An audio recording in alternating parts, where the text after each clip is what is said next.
Antecedentes y diseño de tableros en voladizos sucesivos. Antecedentes. La construcción de puentes por medio de voladizos se ha remontado desde la antigüedad. Sus inicios se pueden encontrar en países como China, India, etc.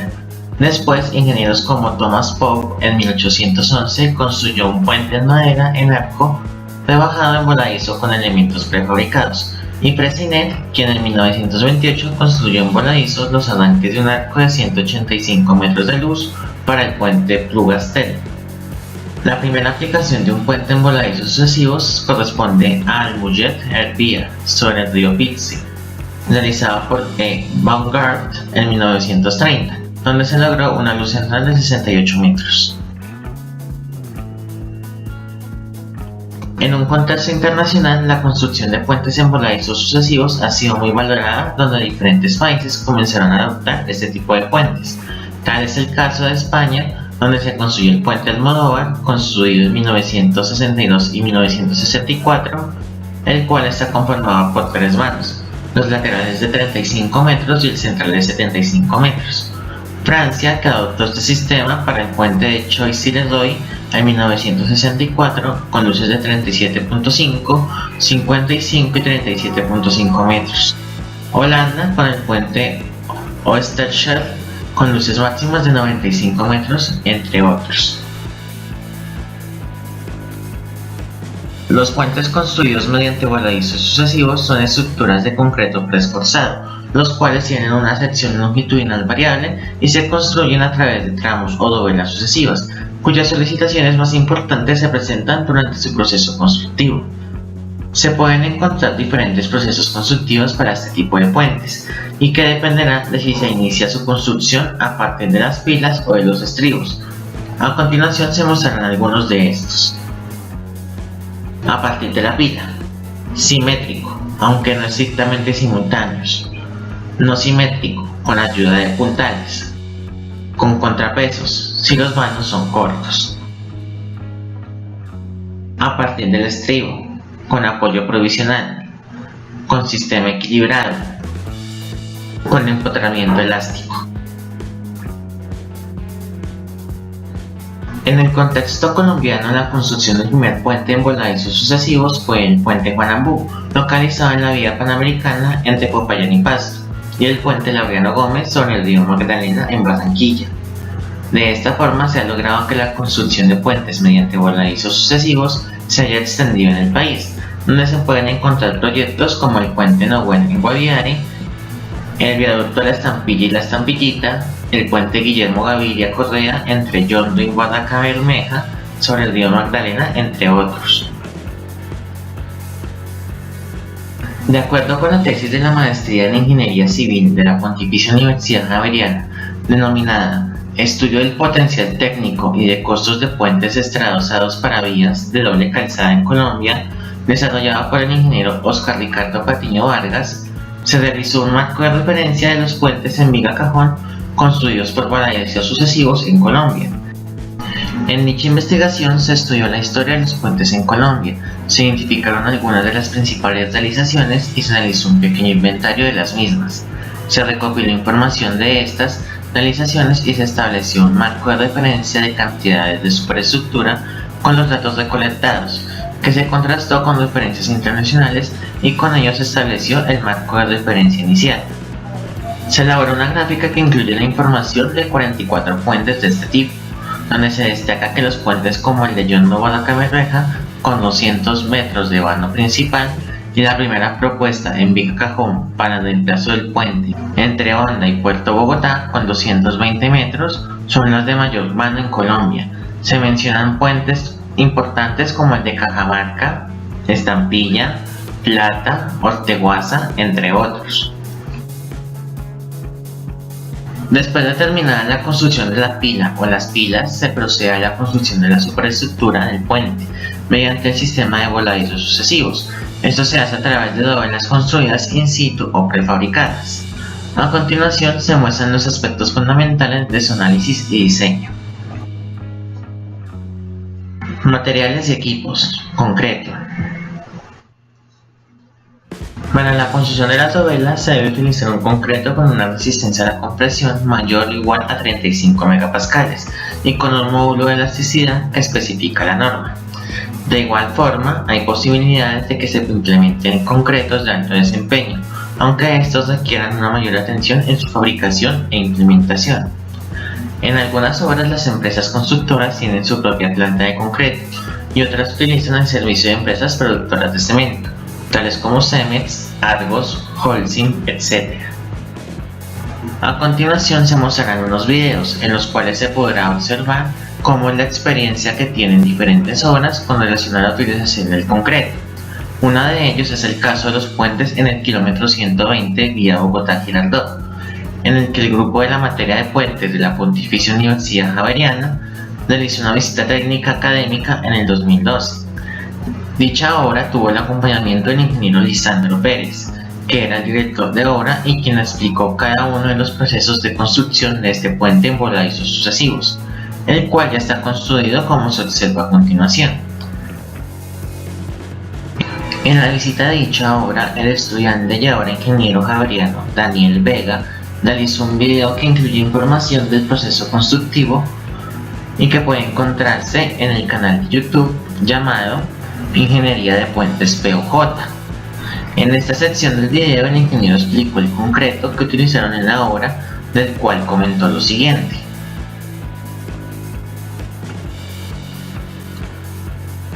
Se utiliza un concreto producido en obra, pero también compran concreto premezclado cuando a veces tienen problemas con la planta de concreto. Tienen concreto producido en obra porque pueden acondicionar la mezcla a sus necesidades, ya que tienen mejores periodos de manejabilidad del concreto, porque un concreto que viene de una planta que es a 3 horas o 2 horas, ya viene con al menos 2 horas de trayecto. Entonces, cuando llega solo tiene 1 hora u hora y media de manejabilidad de concreto y está muy presionado a que no pase nada, porque si no, el concreto empieza a fraguar. Mientras que con planta puesta en obra se puede tener manejabilidad de 3 horas del concreto. Un concreto que salió a las 3 horas y se mantiene ahí, y el concreto todavía se mantiene fresco. Igualmente se utilizan plastificantes, superplastificantes y retardantes, que tienen pros y contras. ¿Cuáles son los contras? Buena manejabilidad, pero al día siguiente, terminada la fundida, se dispara el fraguado del concreto.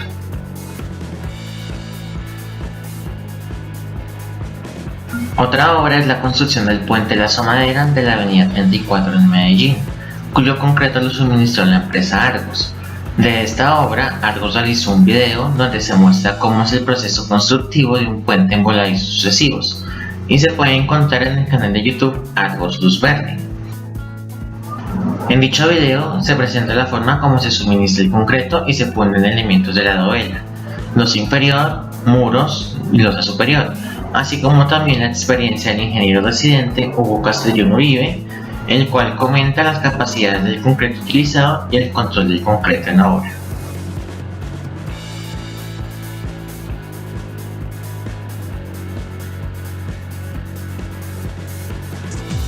Con la formaleta, el acero, los niveles y los ductos de los cables instalados, estamos preparados para la colocación del concreto, que se empieza por la losa inferior.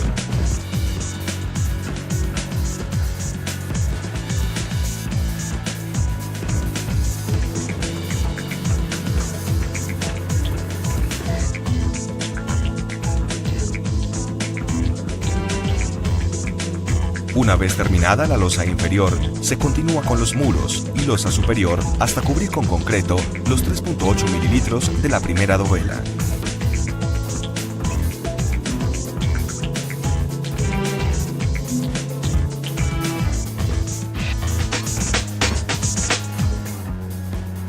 Mi nombre es Hugo Castellón Uribe, soy ingeniero residente del puente La Asomadera de la avenida 34. Argos provee para esta obra la totalidad del concreto para su construcción, 3.400 metros cúbicos aproximadamente, con concretos de 21 megapascales para las cimentaciones, de 28 megapascales para las columnas y de 35 megapascales para la superestructura. La calidad del concreto Argos es controlada tanto en el laboratorio de la obra como en el laboratorio de la planta de Argos para cada uno de los vaciados que se realizan en la obra. Acero pasivo y activo. El acero de refuerzo, y llamado por algunos ingenieros acero pasivo, es el conformado por barras longitudinales u transversales, los cuales tendrán una resistencia mínima de 420 megapascales.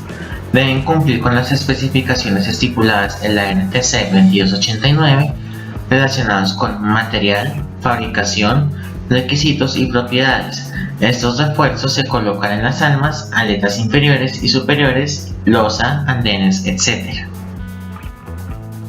Para el acero de preesforzado, denominado por algunos ingenieros acero activo, se hace la utilización de torones, los cuales se encuentran conformados por un alambre central y alambres exteriores enlazados helicoidalmente, los cuales pueden o no estar encauchetados, pudiéndose encontrar resistencias a la tracción FPU de 1726 megapascales para el grado 250 y 1800 megapascales para el grado 270, con módulo de resistencia EP de 197 gigapascales.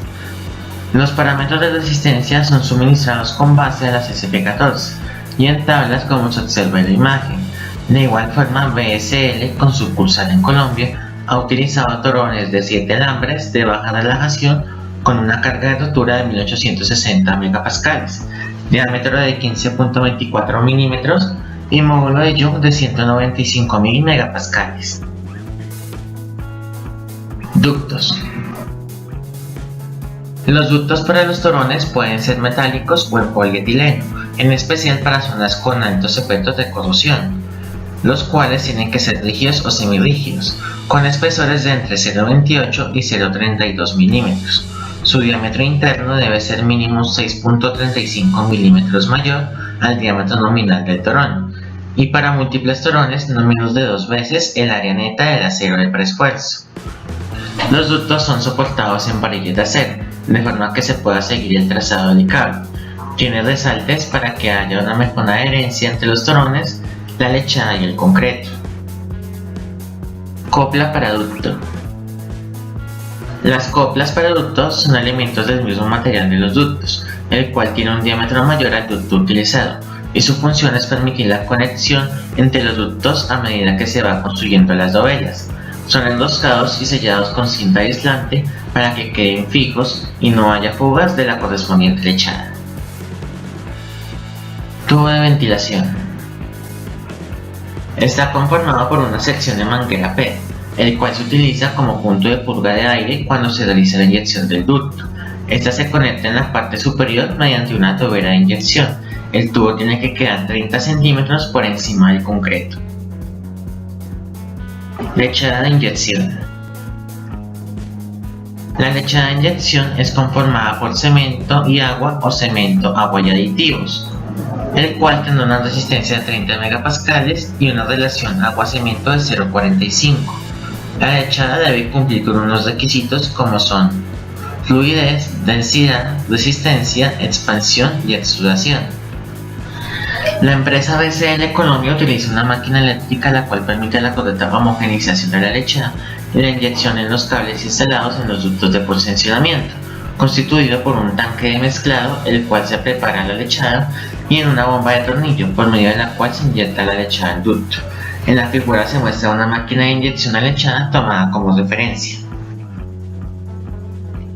Máquina lanzadora de cable PT.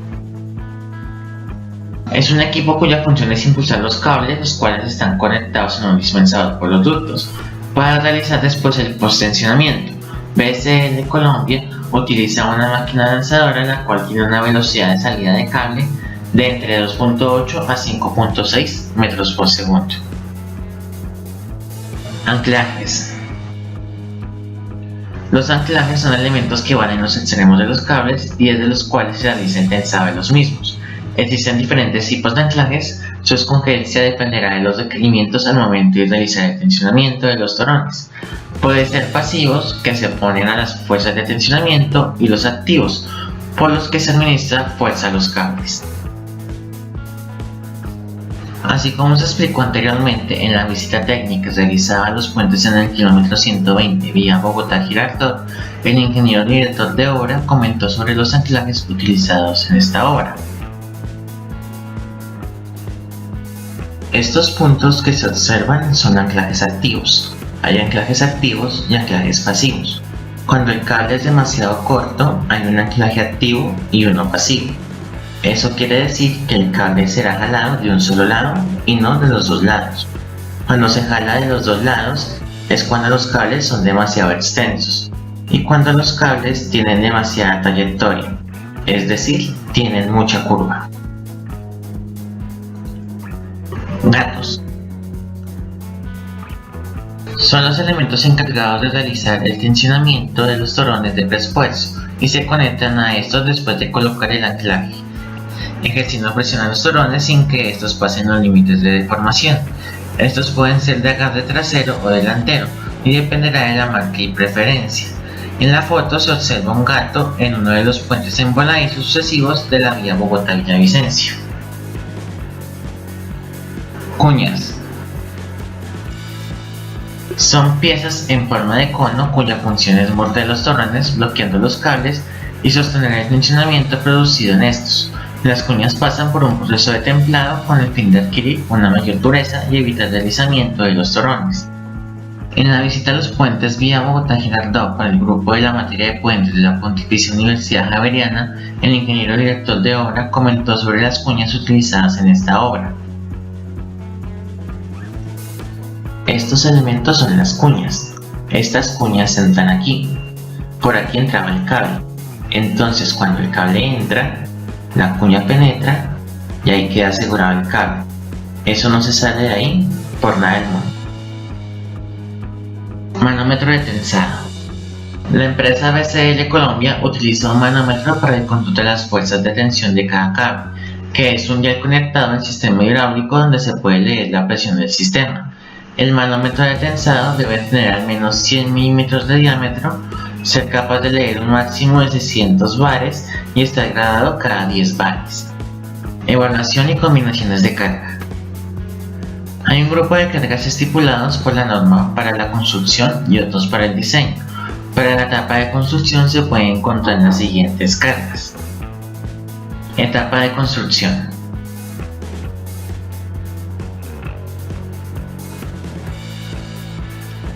Servicio. Carga muerta de C y de W, la cual comprende el peso propio de los elementos estructurales de C y el peso propio de la carpeta de rodamiento de W. Carga viva, tal como la carga vehicular del camión de diseño, el cual es espaciado en 4.3 metros y 9 metros, con una carga total de 360 kN. La de tablet de diseño, la cual es de 125 kN, separado a 1.2 metros entre sí. De igual forma, la carga del carril de 10.3 kN, normalmente distribuida. Viento, la cual se divide en presión del viento sobre la estructura y la presión de viento sobre los vehículos, donde se debe tener en cuenta la localización entre otros aspectos. Otras cargas a tomar en cuenta son las fuerzas de frenada, la fuerza centrífuga, etc.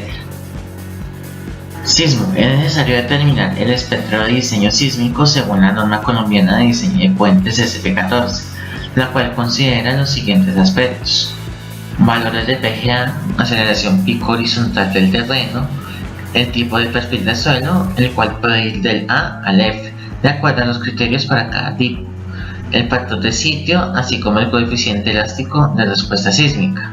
De igual forma se puede realizar un estudio de efectos sísmicos locales, esto de acuerdo a un estudio geológico previsto y del cual se habló en el módulo de pilas.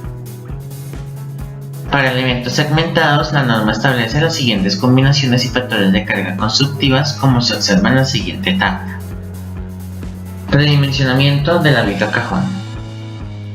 Las secciones cajón para un puente construido en voladizos sucesivos está conformado por una losa superior, una losa inferior y las armas, que pueden ser rectas o inclinadas. Algunas de las ventajas de las vigas cajón, que son la tipología principal de los voladizos sucesivos, son: Su losa superior e inferior la convierte en una sección adecuada para soportar momentos vectores importantes positivos y negativos. Tiene una gran rigidez de torsión debido a que se trata de una sección cerrada, con lo cual está preparada para soportar cargas excéntricas. Su rigidez transversal permite que las paredes puedan ser esbeltas. Tiene un radio de giro que le permite tener un rendimiento adecuado para el press forzado. En el contexto europeo, el predimensionamiento de la viga cajón se basa en las siguientes relaciones. La relación entre el canto y la luz para secciones de canto variable es sobre la pila 1/18 hasta 1/22, y en el centro del vano y estribos desde 1/44 hasta 1/55. Ancho de losa superior menor a 20 centímetros, longitud de las aletas menor a 3.5 metros. Para vigas cajón, de acuerdo a las SP14, en la sección 4, el ancho efectivo de la aleta se puede asumir igual al ancho físico, si B es menor o igual a 0.1 LI y B menor o igual a 0.3 D sub 0, donde D sub 0 es la profundidad de la superestructura y L sub I es la luz de diseño. Los espesores de la aleta superior e inferior no deben ser menor a un 30avo de la longitud libre entre armas o acartelamientos y 225 mm en zonas de anclaje si se utiliza post-tensado transversal para la aleta superior. Los espesores de la aleta superior e inferior no deben ser menor a un 30avo de la longitud libre entre armas o acartelamientos y 225 mm en zonas de anclaje si se utiliza post-tensado transversal para la aleta superior. El espesor mínimo de las almas será de acuerdo a los siguientes criterios: almas sin torones de postensionamiento longitudinal o vertical 200 mm, almas con torones de postensionamiento longitudinal o vertical 300 mm, almas sin torones de postensionamiento longitudinal y vertical 375 mm. La altura de la sección de la viga inicial será entre L/16 y L/20 y variará en forma parabólica hasta el centro de la luz, donde tendrá dimensiones entre L/40 y L/50. De igual forma, se tomará en cuenta los criterios del diseñador: geometría general del puente, perfil del terreno, obstáculos a cruzar, fallas geológicas si las hay, proceso constructivo, etc. Cables, definición y conceptos. Existen diferentes definiciones de press forzado, que es un sistema aplicable a diferentes tipos de estructuras como también a los puentes. Este consiste en el desarrollo de esfuerzos permanentes en el elemento, con el fin de mejorar su comportamiento, es decir, que el concreto en cada una de sus etapas de construcción, incluyendo cuando el puente se pone en servicio, tenga esfuerzos bajos o nulos de tensión y que cumpla con los admisibles a compresión. La ASI, American Concrete Institute, define el concreto press forzado de la siguiente forma: concreto en el cual han sido introducidos esfuerzos internos de gran magnitud y distribución que los esfuerzos resultantes de las cargas externas dadas y se equilibran hasta un grado deseado. El press forzado se puede clasificar de diferentes formas. Una de ellas es la siguiente: pretensado, que consiste en realizar el tensionamiento del acero antes de fundir en concreto. Este método generalmente se realiza en elementos prefabricados. Post-tensado, en el cual primero se funde el concreto y después se tensiona. Eso se realiza mediante el uso de gatos hidráulicos que transmiten los esfuerzos mediante el anclaje. Se hará una descripción más detallada de este proceso en este módulo y en la parte del proceso constructivo. Pérdidas del preesfuerzo, instantáneas T igual a 0 y lógicas T igual a infinito. Diagramas de tensionamiento. Para la construcción de los diagramas de tensionamiento de cada cable es necesaria la estimación de las pérdidas, que pueden ser instantáneas o diferidas. Entre las pérdidas instantáneas se puede encontrar lo que es el acortamiento elástico del concreto, que para el caso de elementos postensados, si solo hay un cable la pérdida es 0, pero si son varios cables, al tensionar un cable, los que ya fueron tensionados pierden tensión, debido a que el concreto se acorta, así como los cables anclados, para lo cual lo más recomendable es realizar un retensionamiento. Otros son las pérdidas por fricción, las cuales se presentan por el rozamiento entre los cables del ducto y que se originan por el trazado del cable, identificado como nu, pérdida por variación del ángulo, y la ondulación involuntaria cuyo valor es K, pérdida por unidad de longitud. Lo más aconsejable es obtener estos valores a través de los proveedores. De esta forma, el contratista podrá suministrar la cantidad de press forzado necesario tomando en cuenta que si los valores de K y μ son muy grandes, se pondrá más tensionamiento, pero si son bajos y confiables, se colocará menos tensionamiento. Las pérdidas por penetración de cuña solo aplican para estructuras de más de 18 metros y que utilicen anclajes de cuña. Se debe tener en cuenta que el proveedor del tensionamiento debe garantizar un valor aceptable de penetración, el cual no debe ser mayor a 6 milímetros. En las pérdidas diferidas se pueden encontrar la retracción del fraguado y flujo plástico, el cual depende del medio ambiente, las dimensiones de la sección, composición del concreto y la temperatura, entre otros. Estos factores producen fisuraciones prematuras en el concreto debido a que el acero genera tracciones internas. Con la determinación de las pérdidas, como se menciona anteriormente, se puede realizar un diagrama de tensionamiento, donde se puede identificar cómo es el comportamiento de los torones en un tiempo t igual a 0, instantáneas, y t igual a infinito, diferidas. Revisión de esfuerzos. De acuerdo a la CCP14 y la AASHTO LRFD, establecen que para concreto peresforzado el límite para los esfuerzos de compresión, que incluyen puentes construidos por segmentos, es de 0.6 fc sub in. Asimismo, los esfuerzos de atracción se tomarán en cuenta de acuerdo a lo explicado en la tabla 5.9.4.1.21. Los límites de esfuerzos a compresión después de las pérdidas para elementos segmentados es de 0.45 f sub c. La sumatoria del esfuerzo efectivo, cargas permanentes y transitorias, entre otras, será de 0.6 φw f sub c. Los límites de tracción después de las pérdidas serán en relación a la tabla 5.9.4.2.21. Se deben revisar los esfuerzos actuantes en cada una de las etapas de construcción de las dovelas en doveladizos sucesivos, los cuales no deben sobrepasar los admisibles explicados anteriormente. Para entender ese tema, se explica a continuación la revisión de esfuerzos que se debe hacer cuando se está construyendo las primeras dovelas en cada lado. Después de que está construida la dovela 0, cuyo procedimiento se explica en la parte 2 de este trabajo, se instalan los carros de avance. Mediante estos carros de avance se instalan los refuerzos pasivos y activos, como también la formaleta para fundir cada una de las dovelas. Después que el concreto de las dovelas haya logrado la resistencia establecida en el diseño, se procede al tensionamiento. Eso se realiza en la losa superior del tablero, con el fin de contrarrestar los momentos negativos producidos por la estructura durante su construcción, generados por el peso propio y sobrecargas, las cuales actúan por acción de la gravedad. Esto puede generar esfuerzos de compresión en la fibra superior y de tensión en la fibra inferior, lo cual depende del diseño. Pueden haber diseños que dejan para esta etapa que las dos fibras queden a compresión. Para realizar estos cálculos es necesario conocer el área y módulo de sección de la viga cajón, la excentricidad de los cables, la distancia entre el centro de gravedad de los cables y el eje neutro, la fuerza del cable con las pérdidas instantáneas. En los dos casos, con ese tensionamiento, la fibra superior queda con un esfuerzo a compresión remanente menor al admisible, disponible para cuando se generen los esfuerzos a tensión en este mismo punto, producto de las siguientes etapas: peso propio, etc. Después de este tensionamiento se mueven los carros de avance y el tablero debe asumir los esfuerzos generados por su peso propio, cargas de construcción antes explicadas en el módulo, así como los carros de avance. Estos generan esfuerzos especialmente de tensión en la fibra superior de la viga cajón, producto del momento negativo, los cuales se suman algebraicamente con los esfuerzos que resulten producto del tensionamiento antes explicado, los cuales deben ser menores a los admisibles.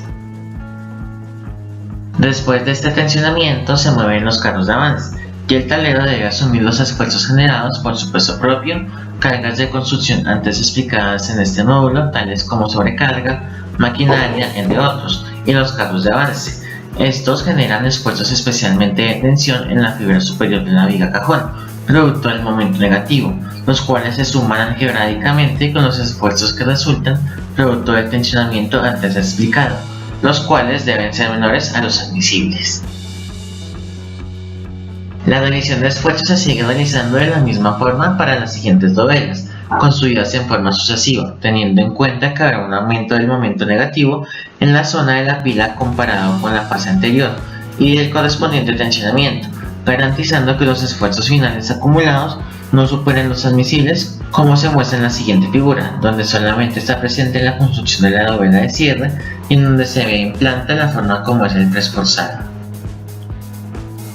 Después de terminada cada una de las dovelas, en la parte central de este tipo de puente se debe construir una dovela de cierre, que tiene la función de darle continuidad al puente, uniendo los tramos provenientes de cada una de las pilas. En esa parte se instalan cables en la parte inferior mediante anclajes construidos previamente en concreto.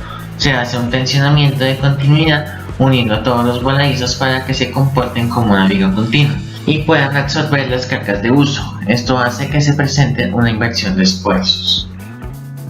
Para tener relación con esta tesis se presentan algunos aspectos del trabajo de grado desarrollado por María Luisa Nancú, titulado para la Universidad de Sevilla, España, como metodología para el análisis y dimensionamiento de puentes construidos evolutivamente mediante avance por voladizos sucesivos. Se desarrolló un modelo estructural de un puente en voladizos sucesivos en el programa MIRA-CIVIL.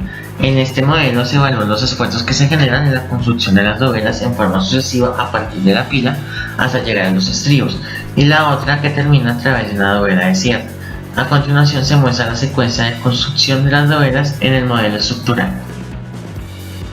De dicha tesis se tienen algunas conclusiones, que son aplicables a Colombia y Latinoamérica, porque realmente los criterios y la filosofía de dicho tipo de puente fue inicialmente concebido en Europa.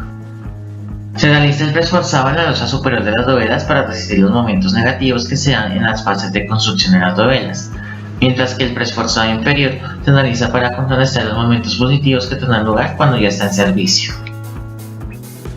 Se observa que los esfuerzos aumentan en las fases de construcción por el aumento del preesforzado. Asimismo, los cortantes van creciendo lentamente hasta llegar a los estribos. Como tal, los cortantes verticales son resultado de las cargas verticales, sobrecarga de uso, el carro de avance, peso del concreto, carga muertas, etc. Se realizan comprobaciones de los estados límite de servicio con el fin de ajustar el refuerzo activo de tal forma que no se produzcan tracciones en el tablero. Se busca evitar generar tracciones, ya que estas pueden ocasionar la apertura de las juntas entre dovelas, exponiendo el refuerzo activo al aire y la humedad exterior. Resistencia última. Después de hacer la revisión de esfuerzos en cada etapa de construcción, incluyendo el conteo geométrico de deformaciones verticales que se explica en el siguiente módulo de esta tesis, el diseñador procede a hacer la revisión de flexión por resistencia última. Para ello, la norma establece que la resistencia de elementos en concreto se debe basar en las condiciones de equilibrio y compatibilidad de deformaciones, con los factores de resistencia que para el caso de concreto preesforzado será de 1. Asimismo, algunas suposiciones como: en elementos preesforzados totalmente adheridos, la deformación unitaria es directamente proporcional a la distancia del eje neutro. Si el concreto no está confinado, la deformación máxima utilizable en la fibra externa de compresión no debe ser mayor a 0.003, y si es confinado, la deformación máxima puede ser mayor a 0.003. Se desprecia la resistencia a tracción del concreto.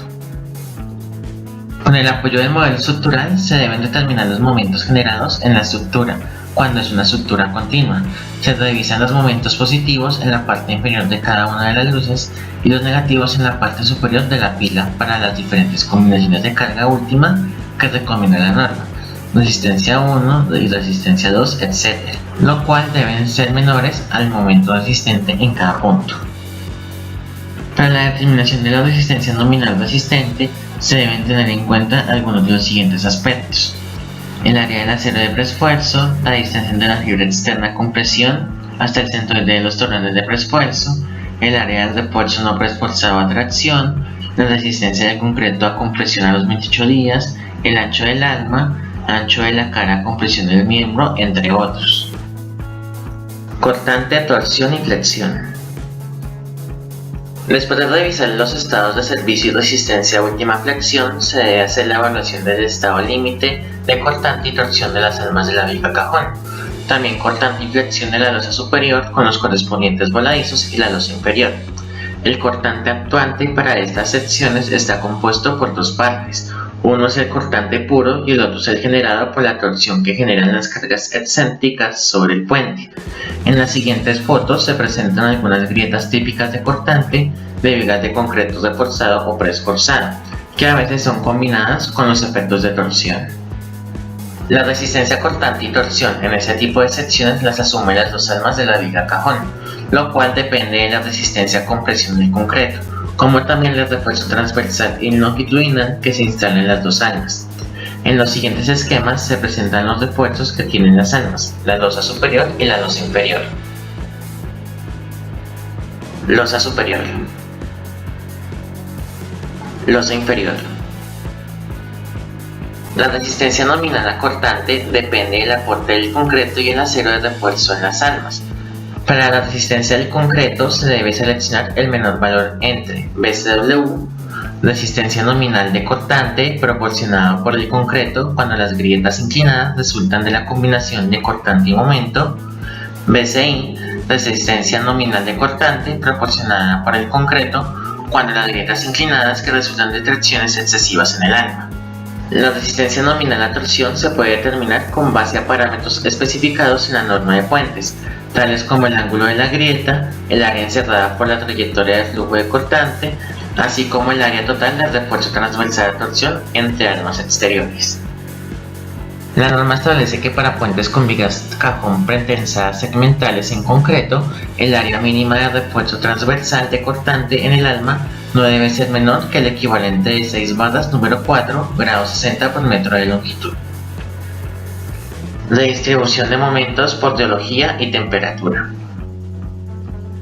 Se debe colocar el acero de refuerzo por retracción y temperatura en la superficie de concreto. El tipo de refuerzo a utilizar puede ser mediante barras, mallas de acero soldada o torones de preesforzada.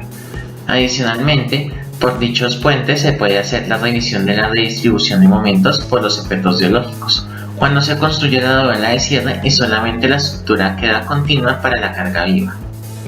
También los esfuerzos adicionales por los cambios de temperatura en la parte superior e inferior de la viga cajón se deben tener en cuenta para el correspondiente diseño, empleando las especificaciones de la norma y la experiencia del ingeniero diseñador. Planos, cuadro de tensionamiento. Determinados todos los aspectos relacionados al diseño, se procede a realizar los correspondientes planos, donde se indicarán los detalles del refuerzo de las dovelas, alzados de tensionamiento, entre otros. Se hace un especial agradecimiento a la empresa BSL por su colaboración al suministrar material de estudio que permitió el adecuado desarrollo de este módulo, así como del posterior módulo de construcción. La anterior información se basó en las siguientes referencias.